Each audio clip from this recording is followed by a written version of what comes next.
Pada saat tiba di Palestina, Dajjal sendiri tidak tahu kalau ajalnya sudah dekat. Maka dia pun akhirnya berdemo di sana, menganggap dia punya sebuah kerajaan sampai di daerah Palestina. Tepatnya sekarang Israel. Direbut wilayah itu oleh Israel tanpa mereka sadari. Dalil-dalil wahyu menuntun mereka ke situ. Ada sebuah kota namanya kota Babulut. Di Israel itu kota itu ada. Saya pernah lihat cuplikannya. Termasuk kota yang diidolakan di dalam negeri Israel sendiri namanya Babulut. Subhanallah, hadis menyebutkan nama Babulut. Hadis Nabi SAW dari 1400 tahun yang lalu mengatakan, nanti Dajjal akan berkumpul di sebuah wilayah namanya Babulut di Syam. Maksudnya di Palestina. Israel sekarang. Ada kota Babulut dan orang Yahudi sekarang lagi gencar membangun kota itu dan dianggap kota favoritnya Israel. Dajjal akan masuk ke sana dan berkurung diri. Keluar dari kota Madinah satu orang yang namanya seperti namanya Nabi Muhammad SAW, Muhammad bin Abdullah, dan dia dari turunan Nabi SAW juga. Kata Nabi SAW, akan keluar nanti seseorang dari kota Madinah, dari keturunanku yang namanya seperti namaku, Muhammad bin Abdullah. Juga sama posternya, parasnya seperti aku, sama dengan Nabi SAW, persis alisnya, rambutnya, kulitnya dari turunan Nabi SAW, tapi dari asli kota Madinah. Sebagian ulama hadis mengatakan dari turunan Hasan radhiyallahu anhu ajmain, tapi akhlaknya bukan seperti akhlakku. Itu tidak mungkin ada orang yang sama dengan akhlak Nabi SAW. Allah mengubah dia dalam sehari semalam. Tiba-tiba berubah menjadi orang baik dalam sehari semalam. Jadi orang faham agama. Orang-orang pun akan datang kepadanya dari masyarakat Madinah berkata,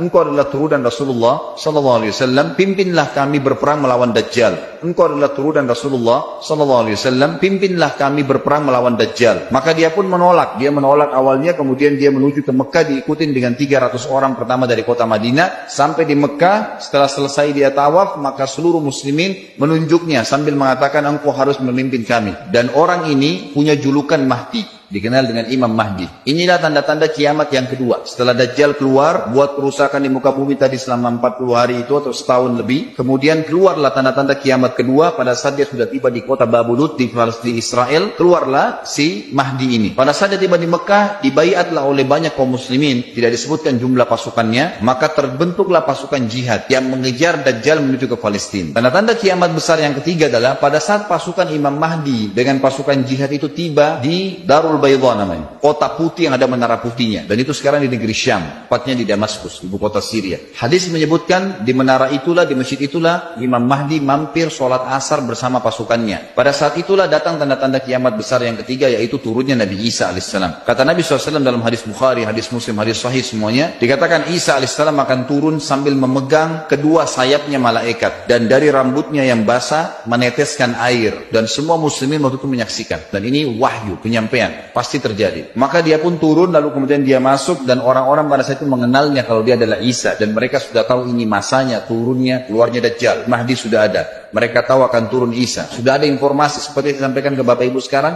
itu multi muslimin di zaman itu sudah tahu semua. Maka Isa pun alaihissalam waktu itu dipersilakan oleh Mahdi untuk jadi imam, maka dia pun mengatakan tidak, imam dari kalangan kalian. Dan kata Nabi SAW, ini kemuliaan bagi umat ini karena Nabi sholat di belakang umat ini. Semestinya kalau ada Nabi, pasti Nabi jadi imam, tidak mungkin digantikan oleh manusia biasa. Tapi waktu itu Imam Mahdi menjadi imam dan Nabi Isa sholat di belakangnya. Perlu anda tahu juga hadis Nabi SAW yang sahih yang berbunyi, kalau Musa dan Isa hidup di zaman aku sudah diutus, niscaya keduanya akan jadi pengikutku. Dan memang kena kebenaran agama ini dibawa oleh Nabi SAW. Sholatlah mereka, kemudian mereka menuju ke Palestina. 3 tanda-tanda kiamat sekaligus terjadi. Nabi Isa alaihissalam akhirnya tiba dengan pasukan mujahidin di depan pintu gerbang Babulut. Kemudian orang-orang Yahudi tidak kenal, tidak tahu Nabi Isa, tidak tahu tentang itu Mahdi. Mereka belum tahu ini. Mereka berbangga-bangga saja. Lalu mereka berkata kepada Dajjal, ada pasukan, segelintir pasukan yang mau menyerang kita. Dajjal mengatakan, bukakan pintu gerbang. Mereka tidak akan mampu melawan kita karena pasukannya mereka banyak memang. Maka Dajjal dengan sombongnya menunggu di depan pintu gerbang. Pada saat dibuka, Dajjal kaget melihat ada Isa alaihissalam. Dan pada saat itu kata Nabi SAW, Dajjal paham kalau sudah tiba ajalnya. Begitu melihat Isa alaihissalam, dia lari